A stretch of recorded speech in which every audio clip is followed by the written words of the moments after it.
Okay, so I was asked to prepare a little talk on laboratory APIs as the foundation for autonomous laboratories. So this we don't do this just for fun.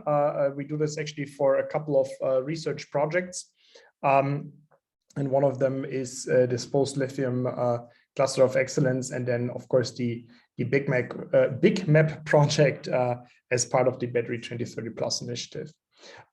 So the reason why I really went into this whole field of laboratory APIs was really that we have this platform for accelerated electrochemical energy storage, which we're building up as part of my professorship here at KIT and the Helmholtz Institute in Ulm. We have a series of instruments, and our idea here is that we want to connect all of them together in a really streamlined format, such that we have sort of a local materials acceleration platform, but also that we are compatible with a lot of the collaborators, not just here on site, but also across Germany and then of course across Europe and the globe. So the way, in my opinion, towards autonomy of these materials acceleration platforms is really the integration between the different research steps that you always need to do as a researcher. So any one of us is always planning an experiment, doing the synthesis, then doing some processing of some material. If you're in the material sciences, you do some kind of characterization, you evaluate that data, and you will have some form of quality control, however low that might be. And then you will have some data management to actually go towards your insights. And then maybe eventually you want to funnel this back. In a materials acceleration platform, you're actually building upon the already existing, let's say, things from combinatorial methods and combinatorial material science.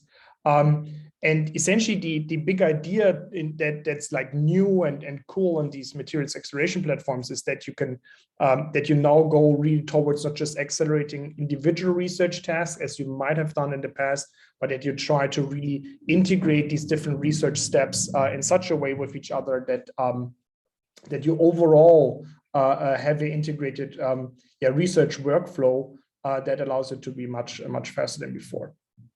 And the really crucial part for this is that you have somehow a way of telling your instrumentation, and I'm not going to focus on the whole analysis side because essentially that has been talked about already.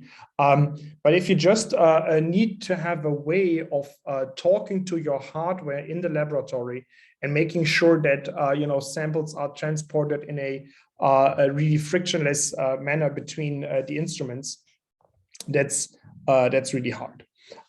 So how we're trying to achieve this? Well, building upon this whole workflow automation complexity that's pretty high in this like high throughput experimentation field, we need to somehow marry this together with the materials intelligence that is already existing for the materials machine learning field for material science. We might not get close or even better than the human scientists, but I believe that if we bring these two things together, we can really go towards these materials acceleration platforms, and then really greatly increase, let's say, we've demonstrated this, but there's also hope to not just increase the speed of, let's say, improving some materials properties or some process, but to also accelerate how we can get fundamental knowledge out of these kinds of experiments. So to this end, and sorry, I copied over some old slides here, but essentially what we have developed here is this Hilar framework, which is the hierarchical experimental laboratory automation and orchestration framework. And this is our take on closed loop experimentation, because in my opinion, the real hard part is not to have a robot doing things. This is nowadays you can program this quite easy, and as long as you actually work with manufacturers of research equipment that allow you to have direct access to things, it's much better than it used to be. But I think the still hard part is the integration of the individual research steps. So if you want to go from the evaluation to the interpretation, that needs to be tightly integrated, because otherwise you will not have a closed loop. And then the automation of the evaluation. This has been, imagine you really need to have essentially publication ready analyses of, for instance, crystallographic data. It's a big research field, but we are, in my opinion, nowhere close to really having completely automated data evaluation tool chains. So what we've done in Hilar is we've thought about, okay, how can we integrate the different research tasks that we do in one instrument, copy this over to another instrument that we have just like cloned. And what happens if we start to, let's say, swap the pump or swap the motors of some research instrument? And what we have what our solution to this is essentially that we have a very hierarchical layout of our research instruments, where we essentially have little drivers. So these drivers can be, for instance, analysis scripts like peak fitting, but this can also be motors, some measurement probe, or some pump, which are all web servers. So they all have an IP and a port address. Sometimes they are hosted on the same computer, so they just have different port addresses. And then the communication between what we call an action, which is a high-level representation of what several of these small instruments could do. For instance, imagine you have a motor server that exposes functions like, okay, I'm doing 500 revolutions on some axes. You don't want a user to know that axis 3 is the X movement. What you want them to just know is, because this can be done through configuration files, is essentially that you just tell them, okay, here is a move server. So this is, again, a new server and a new IP and a new port address that you can talk to if you want to make this motor move. So then you just tell it here, okay, move 5 millimeters in X, instead of telling some random axis to go 5,000 steps. And they all originate in what we call the orchestrator, which is the highest level in this hierarchy, that essentially is just that just manages different experiments, where we see experiments here as a sequence of events. I'll talk briefly about this in the next slide. Where the idea here is that if everything originates in the orchestrator, you can essentially send new experiments here. And this is essentially just a append-only list. And to deploy active learning, which is this fact, or this idea where you take data on some experiments, you put this in a database, tell this to an algorithm or an optimizer that can then tell you what to do next. And this is essentially, if you leave here essentially little placeholders that tell the orchestrator, hey, by the way, this is the input to a machine learning model, and this is the objective that we want to optimize. The orchestrator is just essentially tasked with routing what goes and where, and what to trigger when, to actually like have safe operation of some of the instruments. This is quite important, and maybe a little bit further away from the whole data management kind of business. But especially when you talk to hardware, you tend to have a lot of unsafe racing conditions. So this is just an old typewriter as an example to make it a little easier. So maybe you've experienced this yourself. If you try to push multiple buttons at the same time, you get a jammed up typewriter here. You can have these situations very easily in any kind of research instrument. Imagine you're trying to move a probe while still in contact with your sample.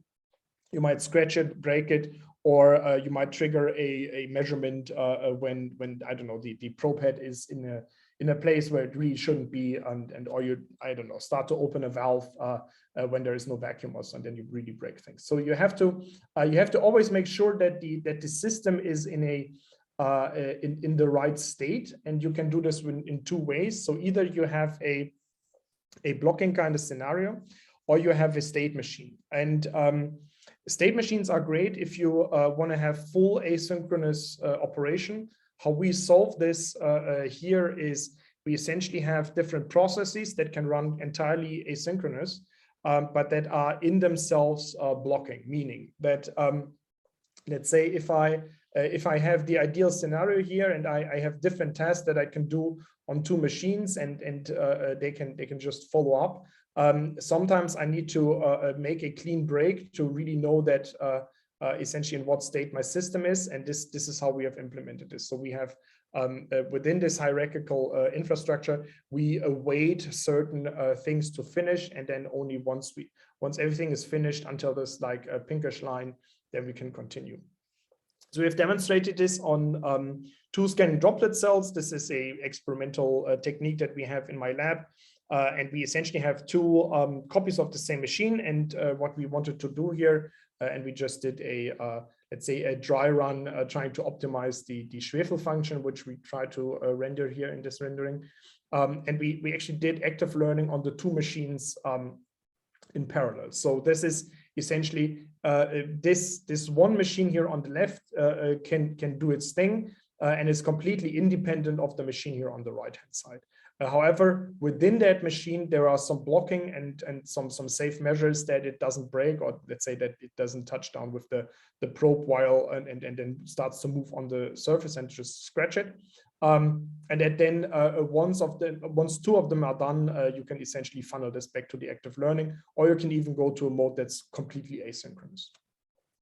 So essentially what you have here is you have 3 processes that somehow need to talk to each other. If you're interested in this, we have already a quite extensive library of Python-style drivers. So this is usually some interactions with some low-level hardware. And I believe that at least in electrochemistry, we do cover quite a lot of lab instrumentation. The cool thing, if you have like a very low-level communication between the hardware in such a hierarchical setup, you just essentially need to have a really good log file.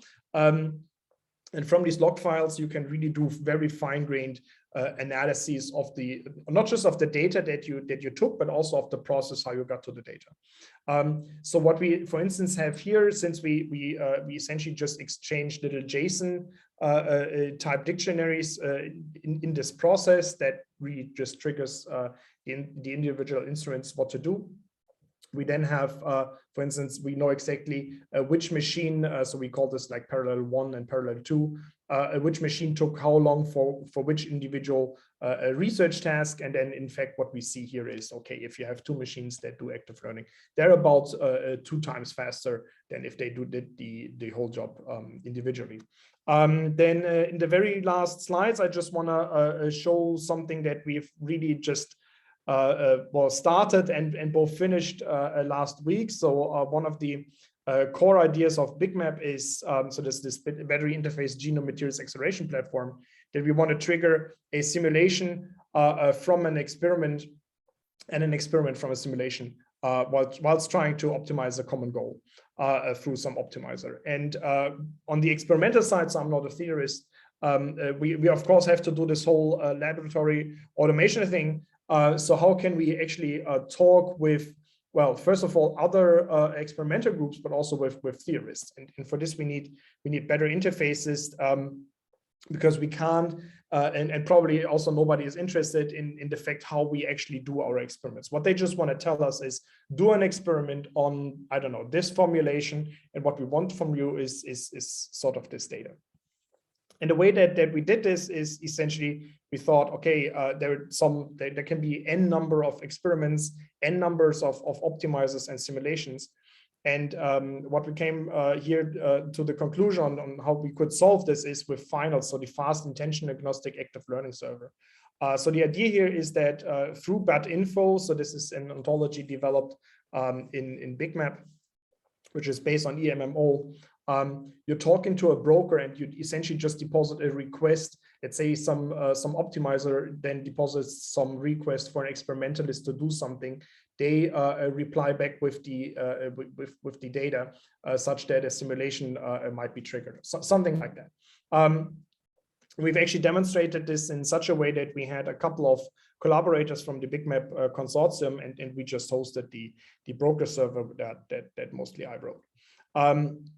So we have here actually two computational groups. So this is from AIDA and from Dassault Systems, and we did the experiments here.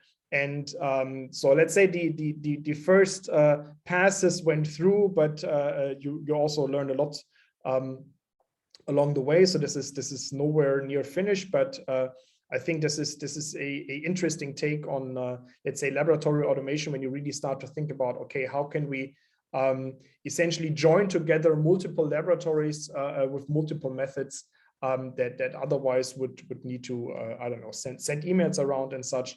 Where now we can really, you can really just tell us what to do and we will do it, and we don't really need to care why you want us to do it. If you want to get or contribute to Hilar or even to Finales, we have a open source GitHub repository, and you can just start to have pull requests and everything. And with that, I'm finished. I'm 1 minute over my time, and I would like to thank my PhD students, postdocs, graduate students, and our collaborators. Thank you.